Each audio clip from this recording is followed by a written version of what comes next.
आज Doubtnut app download करें। Doubtnut पर अपने सभी गणित, रसायन विज्ञान, भौतिक विज्ञान और जीव विज्ञान के डाउट्स का करो सफाया। बस प्रश्न की फोटो खींचो, एक ही प्रश्न को क्रॉप करो और तुरंत वीडियो सोल्यूशन पाओ। अभी डाउनलोड करें। किसी तापमापी द्वारा मापे गए दो पिंडों के ताप क्रमशः T1 बराबर 20 अंश सेल्सियस धन ऋण 0.5 अंश सेल्सियस और T2 बराबर 50 अंश सेल्सियस धन ऋण 0.5 अंश सेल्सियस है। इन पिंडों के तापांतर और उनमें आई त्रुटि परिकलित कीजिए। ठीक है दोस्तों, तो प्रश्न में जो जो दिया है वो हम पहले नीचे लिख देते हैं।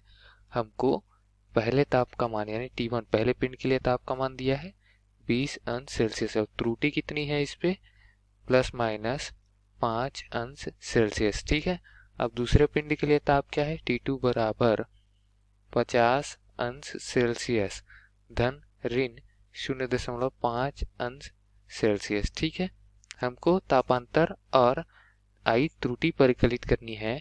तो दोस्तों तापांतर हम क्या जानते हैं, हमेशा दो तापों के बीच का अंतर होता है और उसको हम डेल्टी से प्रदर्शित करें अगर तो वो कहा जाएगा अधिक ताप ऋण कम ताप। ठीक है, तो अधिक तापमान यहाँ पर T2 का है और कम तापमान जो है वो T1 का है, तो इसका मान आ जाएगा T2 ऋण T1।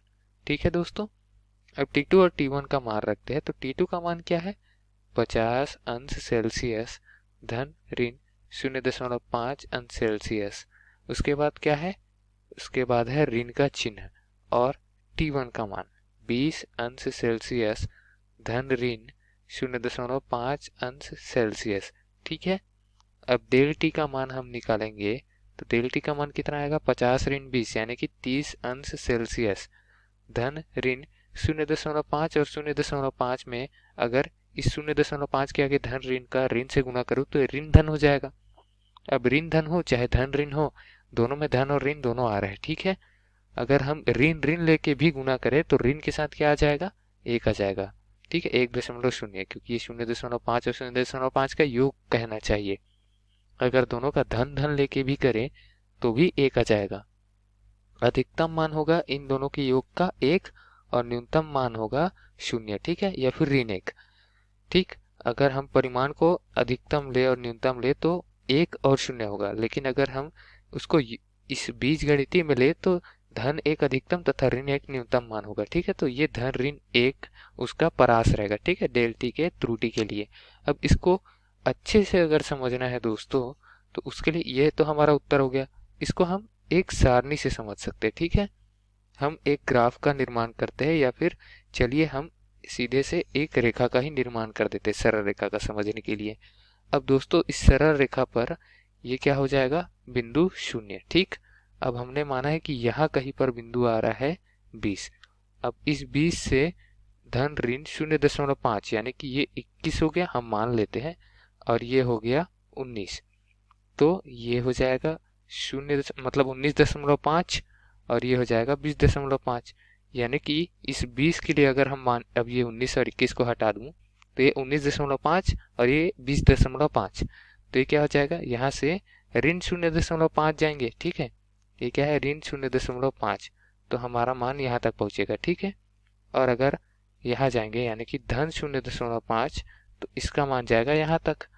अब वैसी ही यहाँ 50 अंश वाले में देखें तो 50 वाले में भी ऋण और धन जा सकते थे, तो ऋण अगर जाएंगे ऋण 0.5 तो हम पहुंचेंगे 49.5 और अगर धन 0.5 जाएंगे तो हम पहुंचेंगे 50.5। अब इसका अधिकतम मान हो गया 50.5 और इसके लिए न्यूनतम मान अगर हम देखें तो क्या हो जाएगा, इसके लिए न्यूनतम मान हो जाएगा 19.5। तो अधिकतम हो जाएगा 50.5 और न्यूनतम हो जाएगा 19.5, जिसके बीच का अगर हम अंतर निकालें तो बीच का अंतर क्या हो जाएगा, इसके बीच की जो वैल्यू आएगी वो आएगी 31। ठीक है, इन दोनों के बीच ये अधिकतम जो मान है उसका मान क्या आ जाएगा 31 अंश सेल्सियस। और न्यूनतम मान निकाले तो न्यूनतम के लिए क्या करेंगे, इस 50 अंश वाले जो पिंड है उसका भी हम मान निकाले न्यूनतम और 20 वाले का अधिकतम निकालेंगे। ठीक है, तो इन दोनों का तापांतर न्यूनतम आ जाएगा और मान आएगा 29 अंश सेल्सियस। तो हम देखते हैं कि जो मान 30 अंश आना चाहिए उस पर त्रुटि हम ले सकते हैं धन ऋण 1 अंश का।